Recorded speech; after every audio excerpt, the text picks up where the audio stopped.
The Church of the Holy Seiler, nestled within the historic walls of Jerusalem's Old City, stands as a timeless symbol of spiritual devotion and historical resonance. Yet, amidst its hallowed corridors, an extraordinary event recently transpired. The eyes of the crucifix, sealed shut for centuries, suddenly opened. This astonishing occurrence prompts intriguing inquiries. What triggered this seemingly miraculous event after such a long duration? And what profound implications does it carry for believers and scholars alike? Come with us as we investigate this recent marvel in Jerusalem and uncover its significance for believers worldwide. Known also as the Church of the Resurrection, the Church of the Holy Seiler proudly occupies its place in the Christian quarter of Jerusalem's Old City, with its roots stretching back to the 4th century. This venerable sanctuary holds immense significance for Christians globally, regarded as the ultimate pilgrimage destination. Legend has it that it marks the precise location where Jesus Christ was crucified, laid to rest, and then astonishingly resurrected. Throughout the ages, pilgrims from every corner of the earth have made their way to this sacred precinct, drawn by its profound spiritual import. Remarkably, governance over the church has been maintained through a complex arrangement involving various Christian denominations and secular authorities. For more than a century and a half, this intricate system has governed the Church of the Holy Seiler, with certain arrangements stretching even further back in time. The main entities entrusted with overseeing different sectors of the Church encompass the Roman Catholic, Greek Orthodox, and Armenian Apostolic traditions. Moreover, there's involvement from the Coptic, Syriac, and Ethiopian Orthodox churches, albeit to a lesser degree. Each day, these factions conduct Holy Mass within the revered confines of this historic sanctuary, ensuring its enduring sacred significance. The church in Jerusalem transcends mere architectural grandeur. It stands as a majestic edifice steeped in profound historical and religious significance. It beckons to those intrigued by the city's rich cultural and spiritual heritage, serving as both a place of worship and a focal point for tourists eager to delve into its fascinating history. During momentous occasions like Holy Saturday, the church bursts with activity, hosting elaborate ceremonies such as the Holy Fire ritual, overseen by the Greek Orthodox Patriarch, joined by counterparts from the Coptic and Armenian traditions. Nestled within the intricate iron lattice of the Coptic chapel lies a sacred altar revered by the Coptic Orthodox community, a hidden gem within the venerable confines of this cherished sanctuary. In former times, the Georgians held the key to the edicule, a term which we'll elaborate on later. This edicule constitutes a pivotal aspect of the church's architecture and historical narrative, harboring enigmatic secrets awaiting revelation. Recently, this venerated sanctuary bore witness to an extraordinary occurrence widely perceived as a divine intervention, a celestial manifestation profoundly stirring the hearts of pilgrims and faithful believers. This heavenly sign served as a poignant reaffirmation of the sanctity and allure of the church, resonating deeply across diverse strata of society. Exploring the origins of the Church of the Holy Seiler parallels, embarking on a journey to uncover a treasure trove of spiritual heritage. Standing amidst its solemn halls, beholding the statue of the Blessed Mother and the site of the crucifixion, one cannot escape the profound significance imbued within its walls. This church was meticulously crafted to enshrine two sacred locales: Golgotha, the site of Jesus' crucifixion, and the place where the Blessed Mother stood, a symbolic testament to the pivotal events in Christian theology. Grasping the contextual intricacies and architectural elements of this sacred site mirrors the unraveling of the mysteries surrounding a miraculous event that transpired within its precincts. The crucifixion of Jesus unfolded in Judea during the 1st century, likely occurring around AD 30 or AD 33. This seminal event is meticulously chronicled in the 4 canonical Gospels of the New Testament and referenced in the epistles, corroborated by an array of ancient sources. While historians generally concur on the occurrence of the crucifixion, there exists some variance regarding specific details. According to the canonical Gospels, Jesus underwent arrest and trial by the Sanhedrin, followed by sentencing by Pontius Pilate. Subsequently, he endured scourging and crucifixion at the hands of the Romans. His demise is depicted as a sacrificial act aimed at expiating sins. Jesus, stripped of his garments, was offered vinegar mixed with myrrh or gall to quench his thirst. Following these ordeals, he was crucified at Golgotha, flanked by 2 convicted criminals. The Gospel of Mark indicates his passing around 3 p.m. This event holds significance not only in terms of its religious connotations, but also for its profound historical and cultural repercussions. It remains a focal point of scholarly inquiry, debate, and interpretation among both academics and devout adherents. Upon Jesus' demise, a soldier, often identified in legend as Longinus, pierced his side with a spear to ensure his death.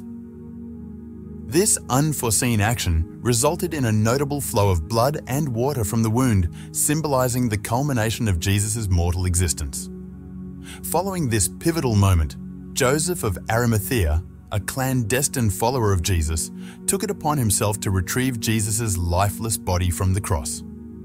Assisted by Nicodemus, another covert disciple, they tenderly laid Jesus' body in a tomb hewn from solid rock. This act of reverence, enacted under the cover of darkness, set the stage for the remarkable events that would follow. In the ancient text of 1 Corinthians 15:4, it is recounted that Jesus triumphantly rose from the dead on the 3rd day after his crucifixion. This miraculous resurrection, enveloped in intrigue and marvel, became the cornerstone of the Christian faith. Following his resurrection, Jesus appeared multiple times to his astonished disciples, showcasing the might of his divine essence and the assurance of eternal life.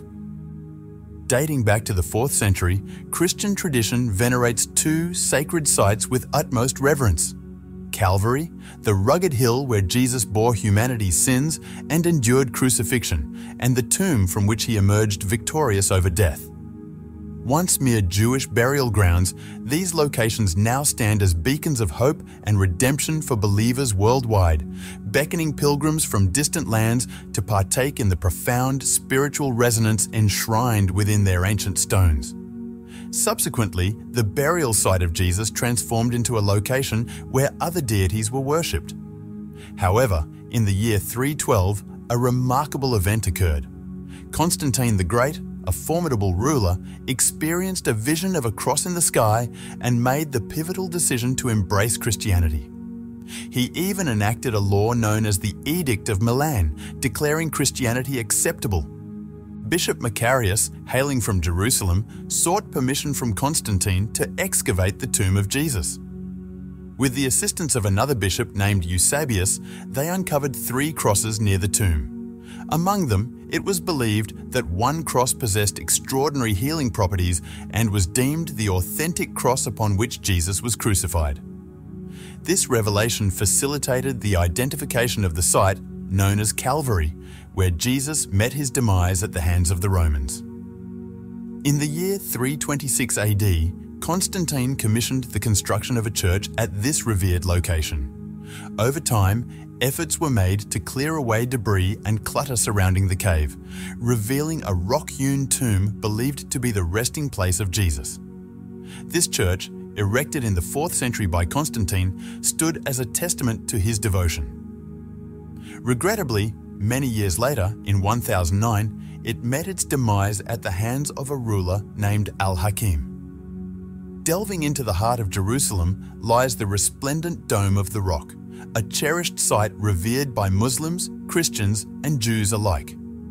This sacred edifice, dating back to the late 7th century, holds profound significance as the oldest Islamic structure. Beneath its majestic presence lies a profound enigma. An enigmatic entity has taken residence there for countless millennia. The Dome of the Rock occupies a sacred position beneath the Temple Mount, known as Al-Haram al-Sharif in Islamic tradition, eliciting deep reverence among Muslims and Jews alike. For Muslims, it embodies the belief that Prophet Muhammad ascended to heaven from the rock beneath during the Miraj, a pivotal religious event. Early writings dating back to the 9th century began to associate the site with this miraculous journey, but it wasn't until the 11th century that the Dome of the Rock garnered widespread attention. Despite its ancient lineage, much remains veiled in mystery regarding the original intent behind the dome's construction. Historical accounts lack comprehensive details about its inception, prompting scholars to engage in conjecture. The dome's distinctive architectural style, diverging from conventional mosque designs, suggests a deliberate endeavor to fuse Islamic aesthetics with the broader Abrahamic religious heritage.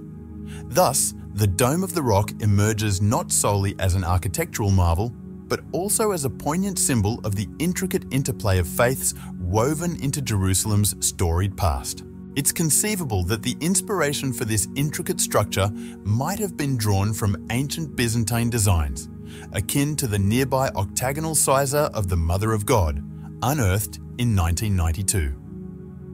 It appears that the architects sought to surpass prominent Christian landmarks in Jerusalem, such as the Dome Church of the Holy Seiler. The Arabic inscriptions adorning the dome convey a staunchly monotheistic belief, starkly contrasting with Christian doctrines. Some speculate that Al-Malik, the ruler overseeing its construction, envisioned it as an alternative pilgrimage destination to the Kaaba. However, contemporary scholars question this hypothesis, citing potential biases in historical records. An alternative interpretation posits a deeper spiritual significance, connecting the dome to Islamic and Byzantine beliefs concerning the Day of Judgment. This suggests a loftier purpose transcending mere physical presence. Beneath the surface of the Dome of the Rock lies a hidden chamber housing mysteries that have intrigued humanity for centuries. Archaeologists have gradually unearthed artifacts challenging our conventional understanding of history, including an ancient manuscript adorned with symbols transcending linguistic barriers. The significance of these discoveries extends beyond their tangible presence. They provoke a profound reassessment of our historical perceptions.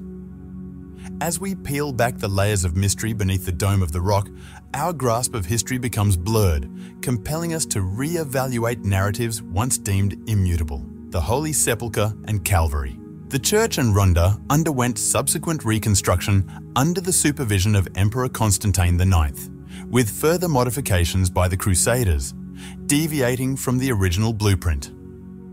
The reconstructed edifice, encompassed within the 19th century shrine known as the Edicule, now stands as a significant landmark. Central to this church is the tomb, which remains a focal point. Additionally, the church encompasses the final 4 stations of the Via Dolorosa, portraying the concluding moments of Jesus' agony. Since its establishment in the 4th century, this site has attracted countless pilgrims, symbolizing Christ's resurrection.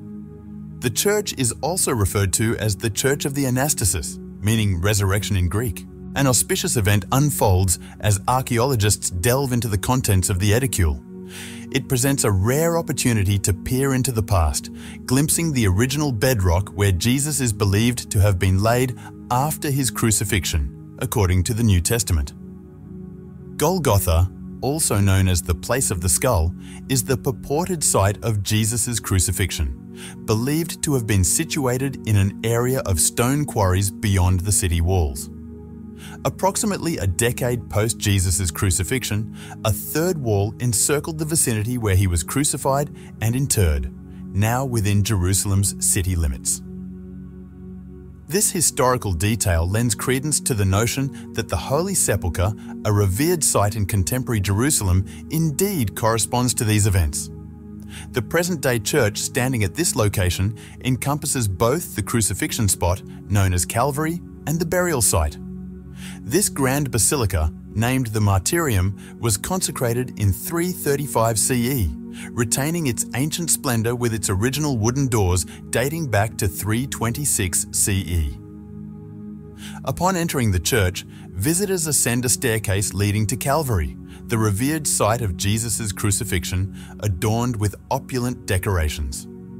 Another staircase descends to an area known as the ambulatory. Calvary is divided into two chapels, one Greek Orthodox and the other Catholic. Within the Greek Orthodox chapel, the altar rests upon the very rock of Calvary itself, regarded as the 12th station of the cross. Visitors have the unique opportunity to touch this sacred rock through a special aperture in the floor. Beneath the Golgotha chapel on the ground floor lies the Chapel of Adam. Legend holds that Jesus was crucified directly above the burial site of Adam's skull. These intricate details and myths imbue the Holy Sepulchre with profound significance, rendering it a deeply meaningful site for Christians worldwide. Historical accounts suggest that at the moment of Jesus' crucifixion, his blood dripped down the cross and permeated the rocks below, ultimately filling the skull-shaped cavity known as Adam's skull. This intriguing legend, originating in the 11th century, remains a popular belief among visitors to various religious sites. One such location is a church where tourists can catch a glimpse of the rocky outcrop of Calvary, purportedly bearing a fissure believed to have been caused by an earthquake during Jesus' crucifixion. Nevertheless, scholars engage in debate regarding the origin of this fissure, pondering whether it resulted from natural occurrences or quarrying endeavours. Within the church, a statue of Mary stands prominently positioned between the Catholic and Greek altars, symbolizing the 13th station of the cross, a pivotal moment in the crucifixion narrative. Adjacent to the church entrance lies the Stone of Anointing, also known as the Stone of Unction, where, according to tradition, Joseph of Arimathea prepared Jesus' body for burial. This tradition gained prominence during the Crusades era and was notably documented by an Italian Dominican pilgrim named Rico Damon de Croce in 1288. The renovation of the sacred site. The current stone was installed during the reconstruction of 1810. The wall behind it draws attention with its vibrant blue tiles adorned with red banners displaying the emblem of the Brotherhood of the Holy. Illuminated by lamps, the area also features a newly crafted mosaic on the wall recounting the narrative of Jesus' burial preparation. On one side of the mosaic, Jesus is depicted being taken down from the cross, while on the other side, he is portrayed being interred. Initially intended as a temporary fixture, the wall had to be reinforced to support the arch above it following damage from a fire in 1808. Now serving as a partition between the entrance and the main church area, it rests atop 4 ancient graves dating back to the time of the Crusades. Despite no longer serving a structural purpose, there remains ongoing debate regarding its significance as the 13th station of the cross, with some asserting it represents Jesus being removed from the cross. Positioned between the 11th and 12th stations on the Hill of Calvary, its status continues to spark discussions among scholars and pilgrims alike. Moreover, the lamps situated above the Stone of the UN are not merely ordinary. They are adorned with chain links bearing crosses and have been generously contributed by Armenians, Copts, Greeks, and Latins. Suspended above the stone is an elaborate fixture adorned with lamps, candles, and incense, presenting a truly striking spectacle. The church also features a rotunda, an imposing dome situated on its far western side. Positioned at the heart of the rotunda is a small chapel known as the edicule, a term derived from Latin denoting a small shrine. Within the edicule, 2 chambers are found.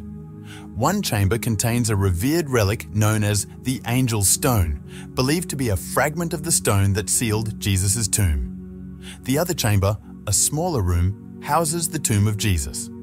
To deter pilgrims from collecting fragments of the original rock as souvenirs, a layer of marble cladding was added to the tomb by 1555. However, in October 2016, the top marble slab was removed, revealing an older, partially damaged marble slab beneath it. This older slab bore a striking Crusader-style cross-carving. Beneath these slabs, the limestone burial bed remained intact. Adjacent to the Seiler on the northwestern edge of the rotunda lies the Chapel of the Apparition, designated exclusively for Roman Catholic worship. This adds another dimension of spiritual significance to the Church's rich history. On March 22, 2017, a special ceremony was held at the Church of the Holy Seiler in Jerusalem to commemorate the completion of the conservation, restoration, and rehabilitation of the edicule. The event was attended by esteemed guests, including a delegation from Armenia led by Foreign Minister Edward Nalbandian and the Prime Minister of Greece, Alexis Tsipras. Additionally, numerous dignitaries from various countries, leaders of Christian churches, and countless pilgrims partook in the festivities. On the same morning, Edward Nalbandian paid a visit to the Armenian Patriarchate of Jerusalem, where he held a meeting with Patriarch Archbishop Nuran Manukyan. Subsequent to their discussions, a procession led by Patriarch Manukyan and Minister Nalbandian proceeded to the Church of the Holy Seiler. There, a solemn ceremony took place to commemorate the restoration of the edicule, the small shrine at Golgotha where Jesus was crucified. At Golgotha, the sacred site of the Lord's crucifixion, an altar is situated beneath which pilgrims can pay their respects to the exact spot where the Lord's cross was planted in the ground. Suspended above the altar is a crucifix depicting the crucified Lord with closed eyes. This crucifix serves as the primary adornment of the altar, serving as a poignant reminder to both the celebrant and the congregation that the sacrifice made on the altar mirrors that made on the cross.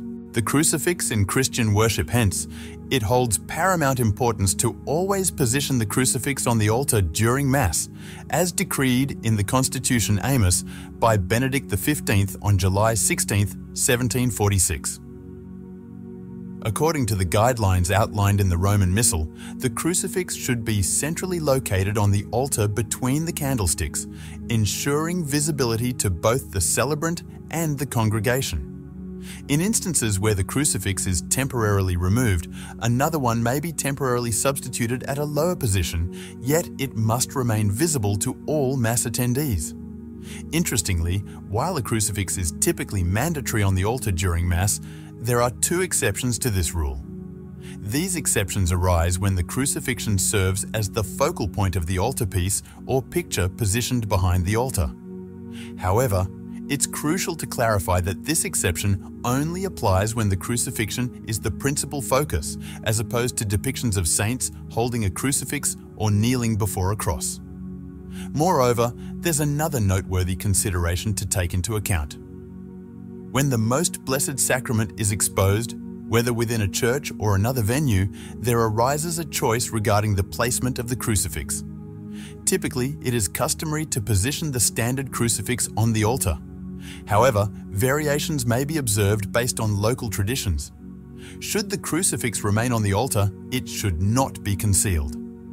In the early days of Christianity, prior to the reign of Emperor Constantine in the 4th century, believers exercised caution in openly displaying the cross, fearing ridicule and persecution. However, everything changed following Constantine's conversion to Christianity.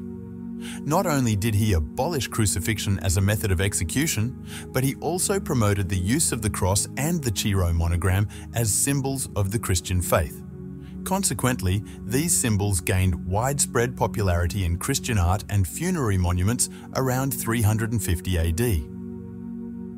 In the centuries succeeding Constantine's rule, Christians emphasized the cross as a symbol of Christ's victory over evil and death, avoiding intricate depictions of his suffering. The earliest crucifixes portrayed Christ as alive, with open eyes and outstretched arms, accentuating his divinity despite bearing wounds.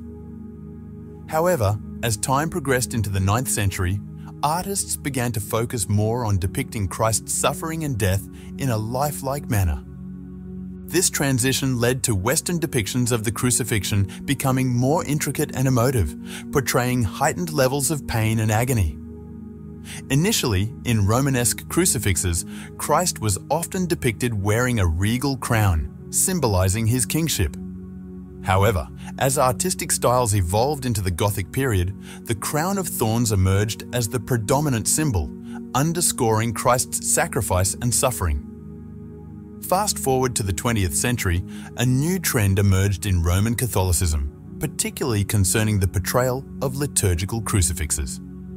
In this portrayal, Christ is depicted as a regally crowned and vested figure, embodying both the roles of king and priest, with less emphasis placed on the physical signs of his suffering. This shift in artistic representation highlights a distinct aspect of Christ's identity, emphasizing his divine authority and role as a spiritual leader. Despite these alterations in artistic interpretation, the crucifix retains its potent symbolism in Christianity, playing a vital role in rituals such as exorcisms. Its enduring significance underscores the centrality of Christ's sacrifice and redemption in the Christian faith. Divine signs and symbols. On a significant Wednesday, March 29th, an extraordinary event unfolded within the revered Church of the Holy Seiler in Jerusalem, a site revered by Christians worldwide. Father Theodore Dodd, the custodian of this historic church, bore witness to a moment that stirred the hearts of all present. In the early hours of that momentous day, Father Theodore observed a remarkable phenomenon. The eyes of the crucifix icon positioned above the altar, precisely where Jesus Christ is believed to have been crucified, began emitting a radiant glow. These eyes, sealed shut for as long as memory served, suddenly opened, captivating all who beheld them. Father Theodore, along with numerous priests and visitors, stood in awe as they witnessed this divine spectacle. The eyes remained open throughout the day, a phenomenon defying rational explanation. Moved by this profound experience, Father Theodore took to social media on April 1st to share a compelling account of the miraculous occurrence. His narrative deeply resonated with countless individuals, both within and beyond the church walls. This unexpected event sparked fervent discussions among believers, reigniting a sense of faith and reverence for the Church of the Holy Seiler. It was a moment that reaffirmed the spiritual significance of this sacred site, leaving an enduring impression on all fortunate enough to witness it. He recounts the tale of his friend, Aranda Malus Bas, who skillfully captured a remarkable moment in vivid detail through photographs. Father Theodore's narrative depicts the crucified Christ, typically portrayed with closed eyes in icons, appearing with eyes wide open, defying the conventional representation. This extraordinary sight left an enduring impact on all witnesses, etching itself into their memories. Early on the following day, March 30th, Arkham Andrite Melikos shared these images on his Facebook page, expressing his wonder by quoting, "Wondrous art thou, O Lord, in thy saints. The cross of Golgotha opened its eyes." This is the first time this has happened. The crucified Lord on Golgotha always has his eyes closed, but today, for some reason, he miraculously opened his eyes. Father Theodore further noted that since the initial post, they have received diverse comments and feedback. Some sources affirm the miracle, citing contacts in Jerusalem, while others claim it has been denied by the Holy See. Nevertheless, regardless of the ongoing debate, the event underscores the countless miracles believed to have occurred in the Holy Land, the very place where the Lord lived, walked, died, and rose again for our salvation. They remain open to the belief that God may continue to bless His church through miracles. One such miraculous event recently occurred just a week after the completion of renovations on the revered edicule sheltering the Lord's tomb. This remarkable occurrence followed 2 weeks of the highly anticipated annual celebration of the Holy Fire within the sacred precincts of the Church of the Holy Seiler on Holy Saturday. However, it's important to note that skepticism has surrounded such events in the past. For instance, there have been reports of similar incidents, such as a viral video in August 2016 depicting a statue of Jesus Christ in a Mexican church seemingly opening and closing its eyes. This video attracted global media attention and ignited extensive discussions across social media platforms. Despite assertions of authenticity from paranormal investigators, skepticism prevailed, with many attributing the incident to optical illusions or video manipulation. Similarly, A comparable occurrence was reported in a remote village in Nigeria. These events prompt us to consider the possibility of divine intervention while also emphasizing the importance of critical thinking and skepticism in evaluating such phenomena. On a notable day in November 2016, the Catholic Church of St. Augustine caused quite a stir in the town. The reason? An extraordinary event unfolded, capturing the interest of both believers and doubters alike. It all began when a crucifix, portraying Christ post-resurrection, prominently displayed within the church, suddenly emitted a radiant light. Witnesses were astonished as the figure of Christ appeared to shimmer with an ethereal glow, akin to the brilliance of precious gemstones. News of this remarkable occurrence spread rapidly, attracting crowds of intrigued spectators from various backgrounds. People, irrespective of their religious beliefs, were drawn to the illuminated crucifix, extending prayers for divine intervention. However, amid the excitement, doubts surfaced. Some questioned whether the event truly signified a miraculous intervention from above, or if it was merely a product of collective imagination, a manifestation of mass hysteria. Amidst these conflicting perspectives, Father Theodore, the spiritual leader of the church, encouraged his congregation to contemplate the deeper significance of their faith. He reminded them that, while miracles can indeed bolster one's faith, genuine belief transcends sensational displays of divine power. Rather than being centered solely on extraordinary occurrences, true faith is anchored in personal encounters with the divine, in communion with the living God, and in bearing witness to the foundational events of Christianity, the crucifixion, death, resurrection, and ascension of Jesus Christ. Father Theodore emphasized to his congregation the importance of focusing on these enduring truths that serve as the foundation of their faith. It is through these profound encounters and steadfast devotion that believers derive strength and sustenance for their journey of faith. He highlights something often overlooked, the profound change that occurs during every divine worship, where the bread and wine are transformed into something incredibly sacred, the body and blood of Christ. This sacrament is not merely a trivial matter. It serves as a powerful reminder of God's presence among us. Theodore views this transformation as a divine sign, intended to strengthen our faith and remind us of the immense love demonstrated through Christ's sacrifice on the cross. He encourages reflection, repentance for wrongdoing, and preparation for Holy Week and Easter, when Christians celebrate Christ's resurrection. Theodore marvels at the depth of significance inherent in this miraculous event characterized by holiness and mystery. It serves as a testament to the profound strength of faith and underscores the divine nature of the sacred location where it transpired. What are your thoughts on the miracle in Jerusalem and the footage capturing the divine sign? We welcome your opinions in the comments below.